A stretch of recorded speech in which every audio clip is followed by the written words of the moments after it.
behind us in our chef here, but it certainly has changed over the last few months, now to the point where Tillerson may take himself back. Good afternoon. We'll let John Roberts finish his live shot. Thank you. Hallie, you guys wrapped up? Good afternoon. As you all know, the Constitution states that the President shall from time to time give to the Congress information of the state of the Union and recommend their consideration such measures as he shall judge necessary and expedient. With that in mind, we're pleased to announce that the President has accepted the Speaker's invitation to deliver the State of the Union address on January 30th. As you all know, the holiday season is in full swing here at the White House, with Thanksgiving having just passed and Christmas on the horizon. We've also just survived Black Friday and Cyber Monday, the biggest shopping days of the year. But right in the middle of all of this is another important day that deserves attention. Earlier this week was the 6th annual Giving Tuesday. Giving Tuesday was created in 2012 to celebrate and support philanthropy. It's a great reminder each year that we have the opportunity and the duty to give back to the people, the institutions, to the country that have given us all so much.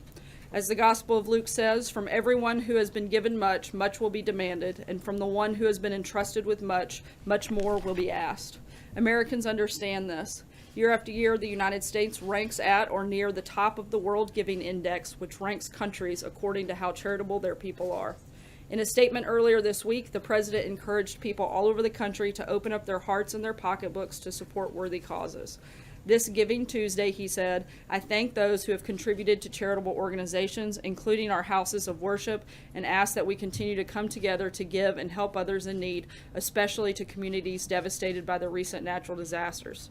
Together, we can ensure that the blessings of this holiday season are shared around the world. The President is leading by example on this. As you're aware, he donates his full presidential salary on a quarterly basis. He donated his first quarter salary to fund restoration projects at the National Battlefield. In the second quarter, he donated his salary to the Department of Education so they could host science, technology, engineering, and math camps for children. And today, I have Acting Secretary Hargan from HHS to make an announcement regarding what the President will be doing with his third quarter salary. So with that, I'd like to bring up the Acting Secretary. And before I wrap up, I just want to say how much we look forward to hosting everybody tomorrow. And I will be back up after the Acting Secretary makes remarks about what the donation is for to take questions on other topics. So with that, I'll turn it over to the Acting Secretary and be back up. Thank you very much, Mr. Secretary. Thank you. Appreciate it. Thanks, Sarah. So thank you, Sarah, for that, and good afternoon, everyone. As Sarah said, I'm the Acting Secretary at the Department of Health and Human Services, known as HHS. HHS is home not just to programs like Medicare and Medicaid, but also to the National Institutes of Health, NIH, the Centers for Disease Control and Prevention, known as CDC, Food and Drug Administration, FDA, and the federal government's Substance Abuse and Mental Health Agency, known as SAMHSA. And that's a lot of acronyms, so sorry about that, but I want you to know what HHS does because I'm here to talk about the check that I was just given, written by President Trump to HHS using his third quarter salary. His decision to donate his salary is a tribute to his compassion, to his patriotism, and a sense of duty to the American people. But it's his compassion, above all, that drives his interest in the issue to which HHS is going to devote his donation, America's devastating opioid crisis. Since day one of this administration, President Trump's leadership on this issue has driven action on it across the federal government. Speaking for HHS in particular, earlier this year, we unveiled a comprehensive strategy that attacks the opioid epidemic on 5 fronts. The 5 points are better data on the epidemic, better research into pain and addiction, better pain management, better targeting of overdose reversing drugs, and better prevention, treatment, and recovery services. This strategy devotes HHS's unique resources and expertise to empowering heroes on the front lines of this crisis. Because after all, it's our local partners in community clinics, churches, law enforcement, schools, and state, local, and tribal governments who ultimately are going to turn the tide on this epidemic. They are fighting each day, face to face with a drug crisis that is killing more than 175 Americans every day. Now just think about that for a second. That means we'll lose 7 of our fellow Americans to drug overdoses during this press briefing alone. That kind of urgency is why President Trump delivered a speech back in October calling for HHS to declare an unprecedented nationwide public health emergency regarding the crisis. After we did so, we've continued to take aggressive action at our department, including approving state waivers to expand addiction treatment and clarifying that doctors and hospitals can share information with the patient's loved ones in dangerous situations like drug overdoses. Now, I got to meet some of the local heroes that we're working to empower just a few weeks ago when I traveled to Kentucky the day after the president's speech. We visited a clinic in Lexington that treats young mothers struggling with opioid addiction and their babies who are sometimes born physically dependent on opioids themselves. The stories we heard in Lexington hit close to home for me personally because I'm from a small town in southern Illinois, the kind of rural community that's been hit hard by this epidemic. It's also the kind of community that President Trump has spent a lot of time in over the past couple of years, where he's heard about how Americans are suffering. Part of the way we aim to stop this crisis is by raising awareness of how devastating and deadly drug addiction can be. That's why we're so pleased that President Trump has chosen to donate his salary this quarter to the planning and design of a large-scale public awareness campaign about the dangers of opioid addiction. And HHS is proud to be working with the White House on this effort, and our team of public health experts brings a great deal of experience and expertise to the table regarding how to make these campaigns effective. At HHS, our goal is to create healthier lives, stronger communities, and a safer country. And we're glad to have a president who recognizes that the opioid crisis is a huge threat to all three of these goals. The president is personally dedicated to defeating this crisis because addiction hits home for so many of us. You heard him share the story in his opioid speech about how he lost his own brother to alcoholism. And speaking personally, opioid addiction has been a presence in my hometown and my family for years. It was years ago, in fact, that I lost a close relative who constantly struggled with opioids. So this Christmas and holiday season, all of us should consider following the president's example and think about what we can do in our own private lives to help fight back against a crisis that's tearing American families apart. We all know people who are hurting this holiday season, and I know that we as Americans will rise to their aid. So thanks again for having me here today, and thanks once again to President Trump for his generous donation. Thank you, sir. Thank you. Thank you. Appreciate it. Thank you, Acting Secretary Hargan. Appreciate you being here today on behalf of the department. You got a cold there, Sarah? I actually have strep throat, so if you guys will bear with me a little bit, I may sneak a sip of water here. Thank you for your concern. And I may not stay as long as normal, but I'm going to do the best I can. And Steve, we'll start with you on questions. Thank you. With all these reports about Secretary Tillerson today, could you talk a little bit about the relationship between the President and the Secretary? Does the President have confidence in him? And does the President agree with most of all of the positions that the Secretary has taken regarding North Korea, the Gulf crisis, etc.? Look, as we've said many times before, as many of you love to write these type of stories, when the president loses confidence in someone, they will no longer serve in the capacity that they're in. The president was here today with the Secretary of State. They engaged in a foreign leader visit and are continuing to work together to close out what we've seen to be an incredible year. Cecilia? Can we deduce from that that the president has confidence in the Secretary of State? I think I addressed that pretty clearly just now. Is that a yes? As I just said, and as we've said many times before, when it comes to questions like this of senior staff and cabinet secretaries, when the president loses confidence in somebody, they'll no longer be here. As the president said on the record, and several of you were in the room in the Oval today, the Secretary of State is here, and we're working hard to get big things accomplished and close out what's already been a very strong and positive year. What's Matthew? his future in the administration? I'm sorry? What's his future in the administration? I think his future right now is to continue working hard as the Secretary of State, continue working with the President to carry out his agenda. Matthew? Thanks, sir. A question on taxes. The Joint Committee on Taxation says that by 2027, people making between $40,000 and $50,000 a year will pay a combined $5.3 billion more in taxes under the current bill, while those earning $1 million or more will pay $5.8 billion less. And coupled with that, the University of Chicago surveyed 38 economists. Only one said that the bill would lead to substantial economic growth, and all 38 said that the cut will increase the debt. Is it the White House position that these analyses are wrong? I can't speak to that specific report because I haven't had a chance to look at it and talk to the economic team here. What I can tell you is what I have said every single day that we've been part of this process. The president laid out his priorities. We feel like the plans as of right now from the House and Senate meet those priorities of cutting taxes for the middle class, simplifying the tax code, bringing business back home. Those have been the big focus of the administration. Those are going to be the things we continue to fight for as we go through this tax policy. The Steve? JCT, nonpartisan, their analysis seems to say middle class taxes would actually go up in a lot of cases. There are several studies that Does say White the House or opposite. the Treasury have data that would contradict that? Yeah, and there have been several studies that say that this is a good thing for the middle class. I saw one just yesterday. We'll send it to you after the briefing concludes. But again, we're going to continue fighting for this and making sure that the middle class does receive tax cuts that they deserve and frankly that they need.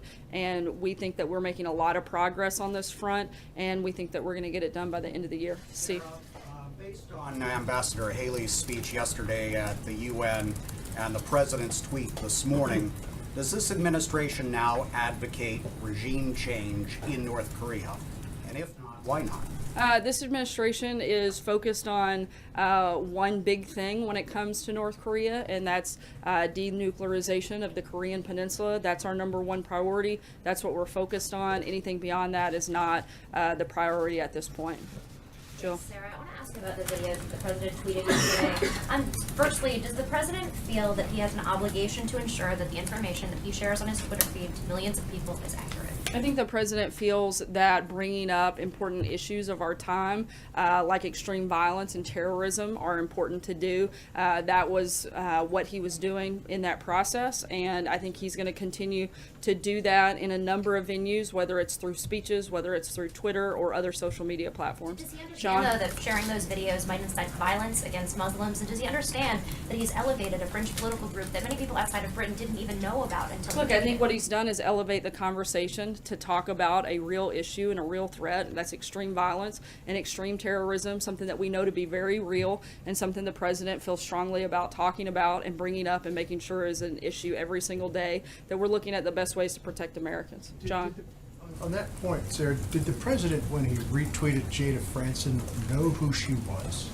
No, I don't believe so, but I think he knew what the issues are, and that is that we have a real threat of extreme violence and terrorism, not just in this country, but across the globe, particularly in Europe, and that was the point he was making, and I don't really have much to add beyond that. Alex? Yesterday, the president tweeted that NBC should terminate Joe Scarborough because of a, quote, unsolved mystery that took place in Florida years ago. Why did President Trump think it was appropriate to seemingly reference the death of Lori Klaustis in 2001? And does he think Scarborough is responsible for the death of his former aide? I don't have anything to add on that front beyond the tweet. April? Sarah, a couple things. One, what was the tipping point between President Trump and Tillerson? Like I said, I don't believe there was a tipping point, considering they were sitting here in a meeting today working hard to carry out the president's agenda. I think the tipping point is trying to do the best they can to make sure that they're making our world a better place, making America safer, and they're working together to get that done. Is the president listening to Tillerson as it relates to North Korea, as North Korea is escalating? The president's listening to the Secretary of State as well as the Secretary of Defense, the National Security Advisor, his Chief of Staff, the Chairman of the Joint Chiefs of Staff, and a number of other individuals, including world leaders that he's spoken to several times this week, specifically about North Korea, and he's going to continue to do that and continue to talk to all of the relevant stakeholders. John Conyers? John April, I'm Conyers going is to in the keep hospital. moving. What about John Conyers? He's in the hospital, and there's a call for him to resign. What does the president have to say about that? That's a decision for John Conyers to make. John? Thanks a lot, Sarah. Back to Tillerson, where does the administration think these stories are coming from? Is it difficult, in your view, for Mr. Tillerson to carry out his job as Secretary of State with all of these questions surrounding whether or not he's going to be in the administration maybe through January of next year? Look, I don't know where those stories are coming from. I don't try to spend most of my day figuring that out. I'd rather focus on the points that I know and the points that we're driving through the administration. And the Secretary of State's a pretty tough guy. I think he'll be just fine carrying his job out. Blake? Sarah, we often hear the president or see the president talk about the stock market. We haven't yet heard from him, though, on a separate but similar issue, which is cryptocurrency. Has the president been following this at all? Bitcoin specifically, the major run-up in it. Does he have an opinion on it? Does he feel, or does the administration feel that this is now something that needs to be regulated by the government? I know this is something that is being monitored by our team here in terms of specific briefings and announcements on it. I don't have anything that I can share with you right now, but we'll be happy to follow back up with you. I'm sorry? What kind of monitoring? Look, this is an issue. I know that Tom Bossert with with the Homeland Security team and advisor to the president has brought this up in a meeting earlier this week. I know it's something that he's keeping an eye on. We'll keep you posted when we have anything further on it. Steve. Sarah, I'm sorry to hear you're not feeling well. Actually, I hope you feel better. I have a question about the president's health. Mr. Trump's predecessors, going back, I've checked as far as Ronald Reagan, every year would go up to Bethesda to be looked at by the best doctors in the military, and they would report on their health and the vital statistics to the American public. We have a month left in the year. Does President Trump intend to get a physical at Walter Reed? I'd have to ask. That's not something I've checked on, but I'd be happy to check on it. The president intends to share any details about his health the way his predecessors have? Well, like I said, I haven't asked him that, but I'd be happy to check. I do know that I spent 12 days on the road with him in Asia, and despite the fact that he's a little bit older than me, he had twice the energy that I do, and I'm the one sick now, and he's still going. So I think he's in pretty good health, but I'll be happy to share any information. Tolu? Thank you, Sarah. You read the verse from Luke earlier about how to those who are given much, much is expected. Linking that to tax policy, the president said yesterday that this tax bill is going to cost him a fortune. Independent analysis says that that's not true, that he's actually going to save a lot of money and his family could save more than $1 billion.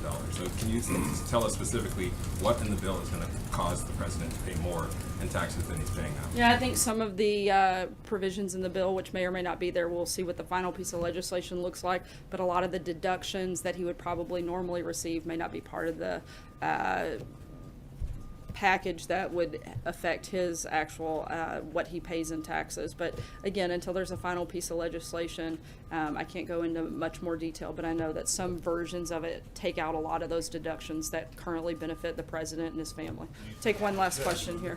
Spoke pretty What's the definitively. president's response to the stiff review? I'm sorry, I'm going to go right here. The president was pretty definitive yesterday when he said he would pay more, that his wealthy friends would pay more. So what was he referring to? Well, like I just said, I believe his reference was to a lot of the deductions that may no longer exist that are in the current policy right now. Again, we'll have to see what the final piece of legislation looks like. Our focus as an administration has been to focus on middle-class tax cuts. That's why I think the president doesn't care whether or not he gets a tax cut or not, but his focus is on making sure that the middle class and middle-class families get those tax cuts, that we simplify the process, and that we bring companies back home so that they can invest here. Margaret, I'll take one more question. Sarah, you repeatedly said that Tillerson will help to close out a successful year. Are you saying that he will close out the year? Will he serve beyond that? And when you're talking about elevating the conversation here, does the president normally watch these kind of anti-Muslim videos that have been posted by this group? I mean, is that I'm not sure every single video the president has viewed. In terms of the Secretary of State, I think I've spoken about that pretty extensively and answered that question. Deliberate by you, where you really mean We're all closing out the year. You guys are closing out the year in your news network. We don't set the calendar. That's something that happened a few centuries ago. The year is going to end whether we like it or not. We're all going to close it out, and we're all going to do the very best job we can for the American people in that process. I don't mean anything by it more than that. I'm closing out the year. You guys are. I know most of you are doing end of the year stories because that's how the calendar works. The year ends, and we're going to end on a really strong note, and I think we're going to end the briefing on a strong note, and I'm going to go get some water and a few cough drops. And Sarah, what about Prime Minister May? Our team will be around the rest of the afternoon to answer any other questions you guys have. We look forward to seeing you tomorrow. Before he posts them. That was the Sarah Sanders White House press briefing. This is Steve Lickner with Right Side Broadcasting. This is the post show for the Sarah Sanders White House press briefing here at Right Side Broadcasting. You know, it's interesting. You never really know how long the briefings are going to go. Some days they go like, she answers questions for like 40 minutes. Some days she just plows right through and limits people to one question and doesn't take that many questions, and you never really know. Today was on the shorter side. she seemed to limit follow-up questions, and also, well, she let some people ask follow-up questions, but she really didn't take that many questions today. But there were some questions on a number of different issues, which we will talk about here. Would love to hear what you thought about the White House press briefing. So if you have comments, I'm happy to read them on the air. Write to me at @Lookner on Twitter, @LOOKNER. Want to say a special thank you to Margaret Howell for doing a great job on the pre-show today for the briefing. Also, thanks so much. A number of people donated during the pre-show. That was very nice of you. We are viewer supported here at Right Side Broadcasting. Your donations are what keeps us on the air. So if you want to support Right Side by donating, you can go to the bottom of the YouTube chat and click on the $sign at the bottom of the YouTube chat, or go to rsbn.tv/donate, rsbn.tv/donate. Special thank you also to all the moderators out there on both the YouTube chat room and on the website for moderating the chat today. So before we get to your comments, we'll get to them in a minute. I just wanted to point out a couple specific things that I noted down here. In terms of what I try to usually say, what was the most important thing we heard during the press briefing? Well, I guess, a number of people asked questions about Rex Tillerson. There was this report in the New York Times this morning that the White House was considering replacing Rex Tillerson as Secretary of State with Mike Pompeo, but the report in the Times also said it's unclear if President Trump has made a final decision or not, so who knows, it could just be one of these periodic White House shakeup stories we see. Sarah Sanders, she didn't come out when asked about it and say, he's definitely Secretary of State. That story was just stupid. It's an utter lie. But at the same time, she didn't, say, she said, I think his future right now is to continue working hard as Secretary of State. So she really didn't give a strong voice, a strong opinion either way on this, or a strong reaction either way. Now, some people might read into that and say, oh, well, since she didn't come out and say he's definitely Secretary of State, and it's stupid to write such a story, you might think, oh, well, maybe that means there's something to the story, but who knows, maybe not. So we didn't learn much new about that. Also, something I found interesting was there was this moment when she was asked, does the president know did the president know who it was he retweeted when he retweeted the Muslim videos? So the person he retweeted is somebody named Jada Franzen, who's the head of Britain First. And Britain First is this far-right organization in Britain. Many people think it's a racist organization, but she is the leader of that organization, and she's the deputy leader of Britain First. And she was the one who originally posted those Muslim videos that President Trump retweeted. And Sarah Sanders said, no, I don't believe so, when asked if President Trump knew who he was retweeting who she was when he retweeted her. So, because there was some of the criticism about the Muslim videos that were retweeted from President Trump's account yesterday were, well, he retweeted videos posted by this woman who's one of the leaders of Britain First, which is a racist organization. And the press secretary says that she thinks that President Trump did not even know who had originally posted these videos. He was more retweeting the videos themselves because he agreed with the videos in some sense. I thought that was interesting. Also, there was a question about whether President Trump would get a checkup at Walter Reed Hospital like earlier presidents did. I think the question was will he get a yearly physical at Walter Reed like his predecessors did? And the question might have also said, I don't remember if the question said, I don't know if part of the question was, when you get this physical, this information is released. But anyways, she said she didn't have an answer on that, but she could check with him on that. That was an interesting question. So anyways, I have some more notes here, but I want to hear what did you think about the briefing? Is there anything that specifically caught your attention? Anything you wanted to comment on about the briefing? Anything you would have liked to have seen asked that wasn't asked? For example, give me a shout on Twitter @Lookner, @LOOKNER. And before I continue with my notes, I just want to make sure I'm not ignoring any of your messages here. We have one from Greg Jackson. Greg says, the Tillerson questioning is rehashed old news. It was supposed to be imminent some time ago. Now it's brought up again. So, I remember we saw this happen with Sean Spicer. Now, eventually, Sean Spicer, was gotten rid of, and but it seemed like for, I want to say, months, we would get these stories in the media that Sean Spicer's firing was imminent. It never happened, and then eventually it happened, but the stories were like, it's going to happen really soon. So I don't know, you seem to think, Greg, that this might be another one of the stories where they print these White House shakeup stories once in a while. And there is a question, is this something that's really close to happening or not? So don't know. Let's see here. Joe wanted to let me know, sometimes we've been posting. We used to post the White House press briefings on Facebook as well as on YouTube. And whenever we post them now, we get a message that says we removed the post below because it doesn't follow the Facebook community standards. So that's why it's not on Facebook. It's that Facebook removes, whenever we show the White House press briefings and our coverage of them on Facebook, Facebook says it violates the community standards, and they remove it. So that's why you don't see it on Facebook. Okay, let me see if there are any more messages here. Central Florida for Trump made a donation. Thank you, Central Florida for Trump, $10. Central Florida for Trump says, we are watching the swamp drain and Trump rise to the top. Trump has never been stronger and the establishment is crumbling. 2018 is going to be a great year. Thank you for the donation, Central Florida for Trump. So there was another question I thought was interesting. Somebody asked about Bitcoin.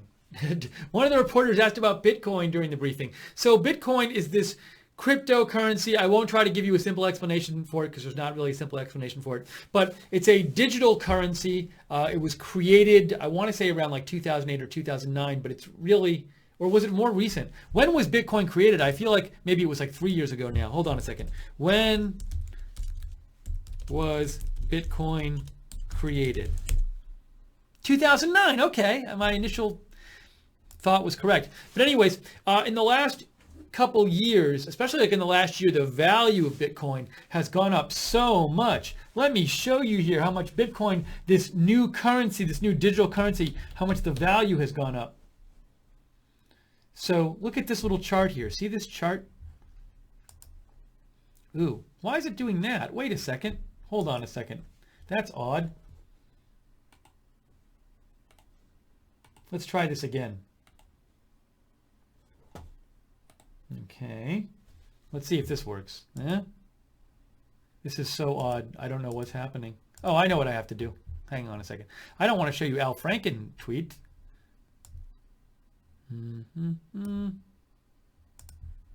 Let's see if I can fix this. Ready?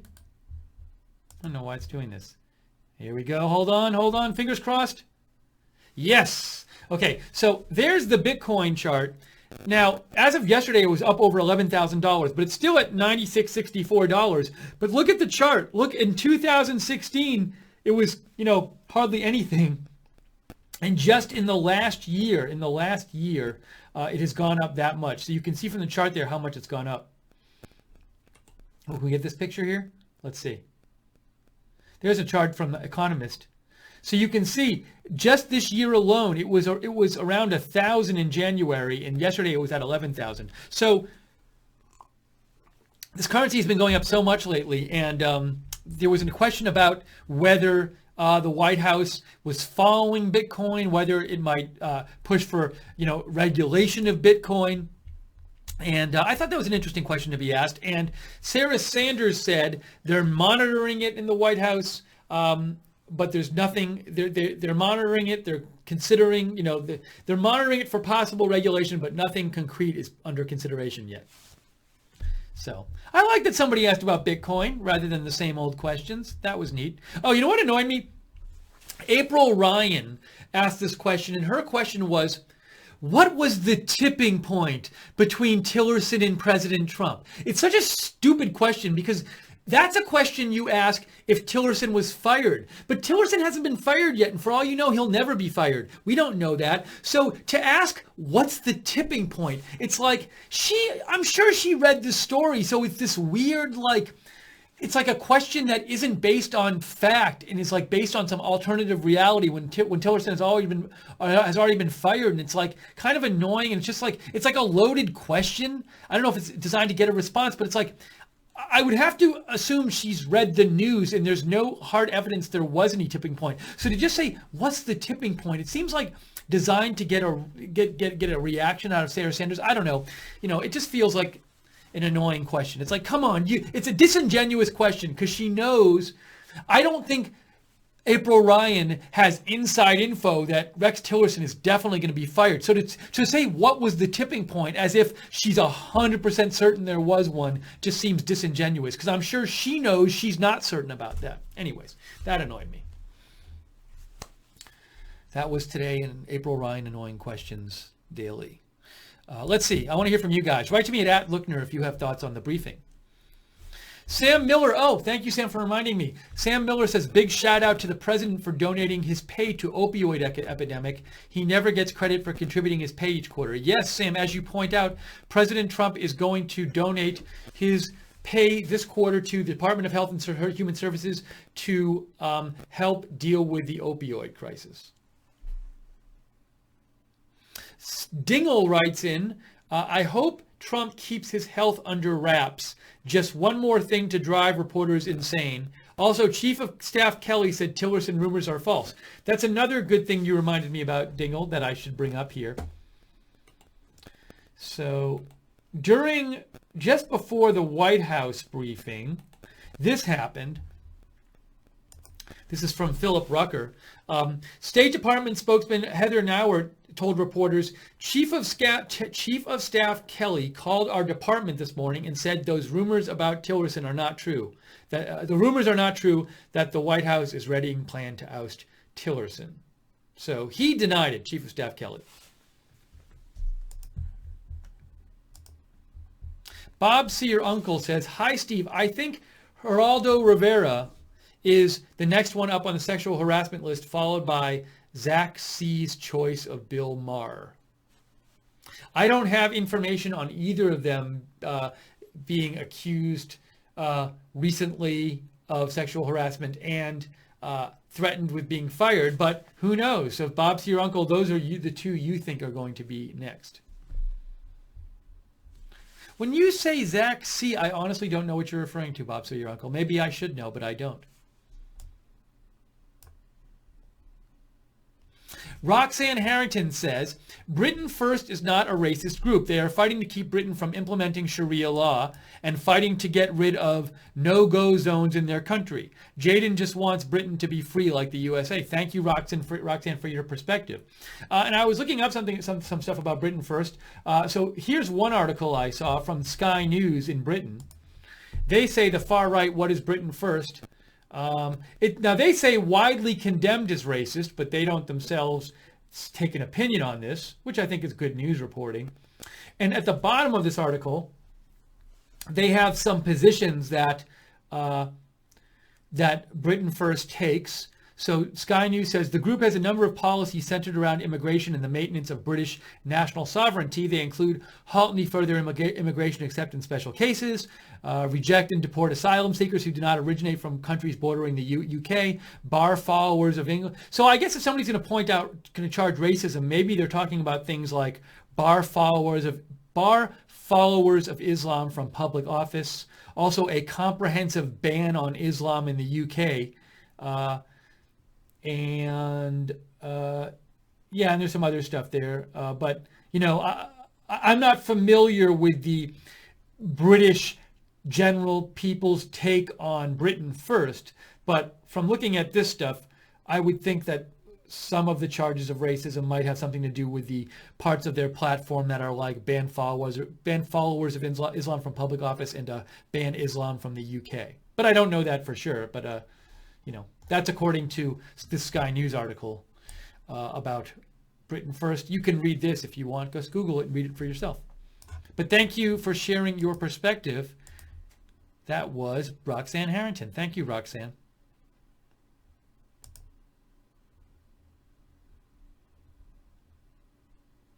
I think Joe might have just sent me this tweet. that Kathy Griffin posted, which I hadn't seen. Hang on a second, I will post it for you. Bob C. Your Uncle says Zach C. is a regular chat room poster. Thank you, Bob C. Your Uncle. Here is the tweet from Kathy Griffin. This came out this morning. No, it came out yesterday. And Kathy Griffin wrote, TikTok Jake XXOOKG. And it was response to Jake Tapper writing, this tweet is accurate. When CNN executives were told about these complaints, they reacted swiftly and appropriately as they should. Workplaces need to be safe, and I am fully supportive of CNN's action. So Kathy Griffin's tweet seems to imply that Jake Tapper might be in some trouble. Now, I have not heard any other evidence of this. Also, remember, Kathy Griffin was let go of CNN. She doesn't do the New Year's special anymore after she did the Trump severed head photo. But I don't know. We'll see what happens. We'll see.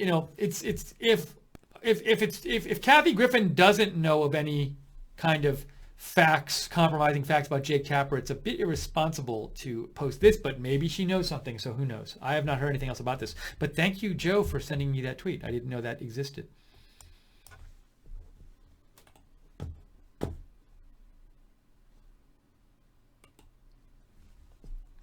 Okay, let me get some more comments here.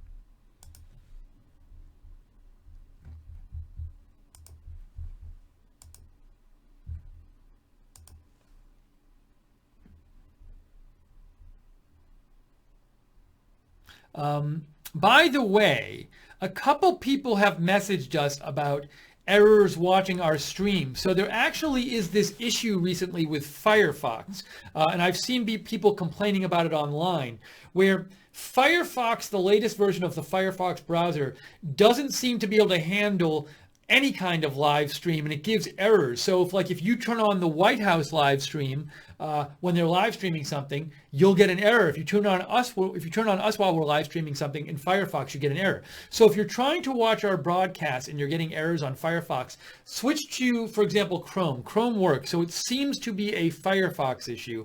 And I was just before this broadcast reading a post on, I think, the Mozilla support site, where a lot of people were saying they had this problem recently with Firefox. So just a suggestion, if you're getting errors, try the Chrome browser.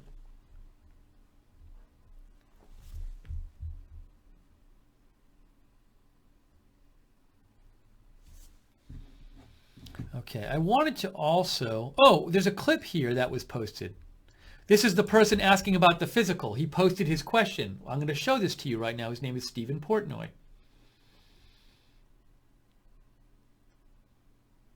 For CBS News. All right, hang on a second. Let me show you. This is Stephen Portnoy asking about whether the president will get a physical at Walter Reed. Hold on.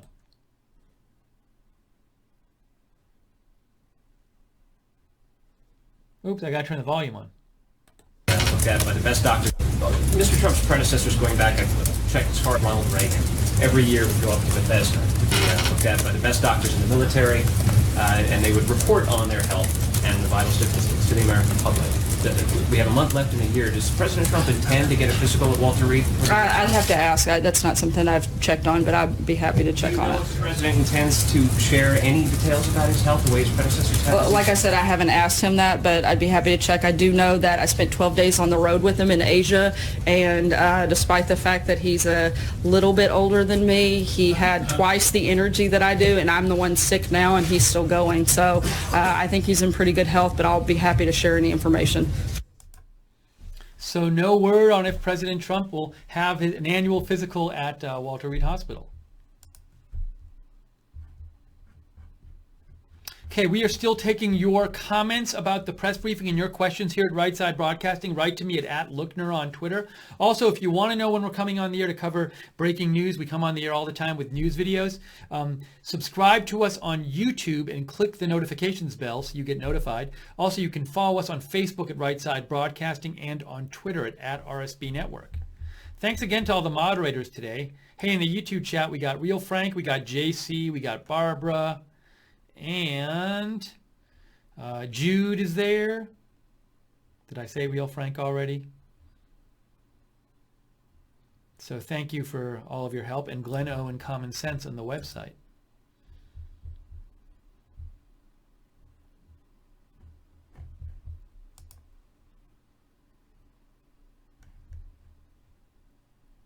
I had posted earlier that I thought the over-under on the number of questions that would be asked about the Muslim video retweets that President Trump did was 10. So it came in at way below that. I think it was 2 or 3. However, in my defense, I do think that the briefing was shorter than I anticipated it being, but it was on the short side. But at the same time, I was sort of surprised. I thought there would have been more questions about the Muslim video retweets. Now, if the Tillerson story hadn't come out today, there probably would have been. Also, if this press briefing was yesterday, I think it would have been all about the Muslim video retweets. So it was interesting to me to see that there weren't as many on that.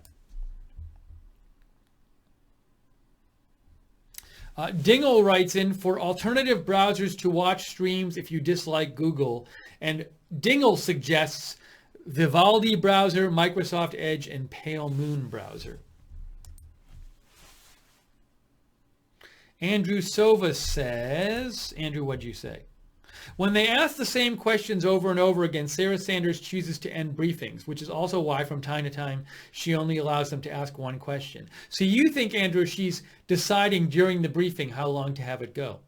Andrew also says, I'm watching on my Xbox One S and your stream freezes occasionally. Sorry about that. You know, it seems to be working well on YouTube, on Google right now, so you never know. On given a certain way you're watching it in a certain internet connection, sometimes there can be issues.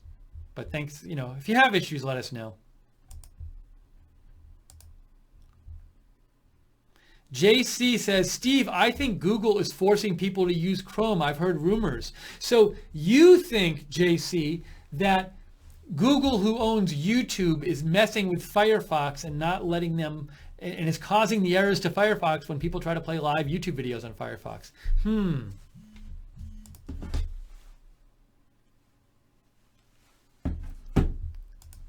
Interesting theory, JC. Deplorably Scottish writes in, I would have liked to have heard a reporter ask Sarah whether the president supports Jada Franzen and Britain First. If not, why does he not untweet all the videos or at least make a distinction that not all Muslims are radicalized and out to harm us? I am from Scotland and find Jada Franzen and the Britain First organization disgusting. That's interesting. So what you're saying is you would have liked to have heard a question like, okay, because the question that was asked is, did President Trump know who Jada Franzen was? But you're saying you would have liked to have somebody to just said, does President Trump support Britain First? Interesting. That's the kind of question when I was saying there might be more questions about, I thought there might be more questions about the retweets, the Muslim retweets, Muslim video retweets. That's the kind of question I could have seen them asking, but nobody asked it. But you say you think your view was that.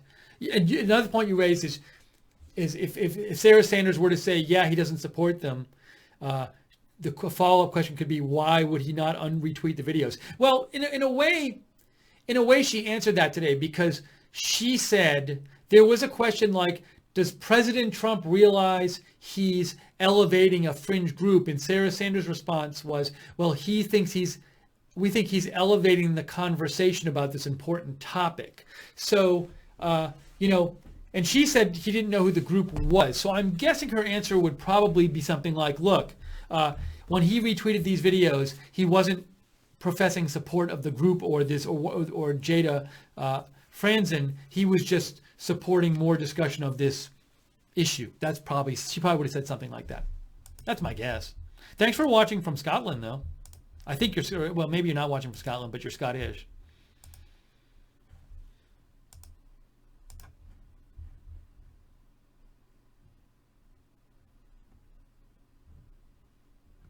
Okay, just doing a quick news check here.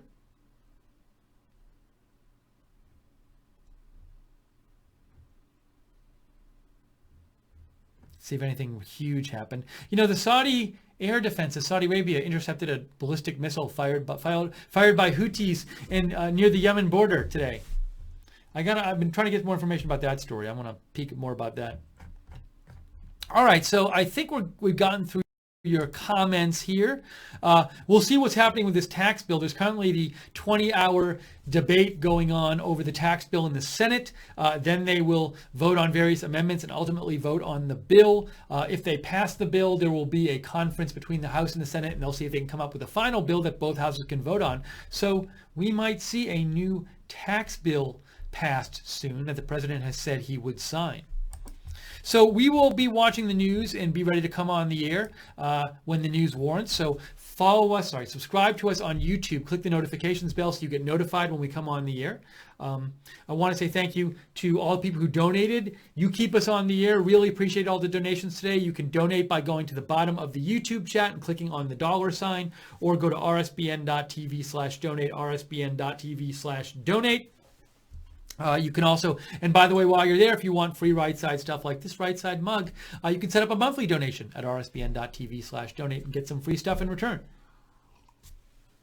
Thank you to all the moderators on both the YouTube chat and the website for moderating today. Thank you for writing in all of your comments. We really appreciate it, both on the post-show and the pre-show. Thanks again for Margaret. Margaret Howell, great job on the pre-show. Great job by Joe Seals, producing the pre-show and the show and the briefing and the post-show. Thank you, Joe. And thank you all for watching on Facebook, on YouTube. Why do I keep getting these? I'm getting like spam messages. Oh, okay. This was not spam. That was different. I got a message from Joe. This was good. That wasn't spam. So Joe says, Joe wanted me to remind you, thank you, Joe, that we will be covering President Trump lighting the White House Christmas tree at 5 p.m. Let me just make sure. Yes, President Trump and the First Lady Melania Trump will be lighting the national Christmas tree, at 5 p.m. We will have live coverage of that. So join us at 5 p.m. Eastern today, in a little less than an hour from now, for President Trump and the First Lady lighting the national Christmas tree. Thank you, Joe, for reminding me. Okay, we're going to wrap this up now. Thanks for everybody for saying thanks in the chat room. We got Light Switch, Rodix, Grumpy, The American, Zaxi. There's Zaxi. AJ, DJ Moore, all the moderators like Barbara and JC, and all the other moderators there, Real Frank.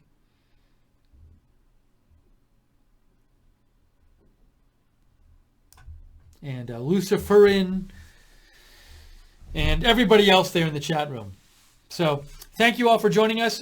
Those of you who are joining us for the Christmas tree lighting, National Christmas Tree Lighting, we'll see you just in a short time, at the top of the hour. So for now, I am Steve Lookner. From all of us here at Right Side Broadcasting, have a great rest of your day, and we will see you soon.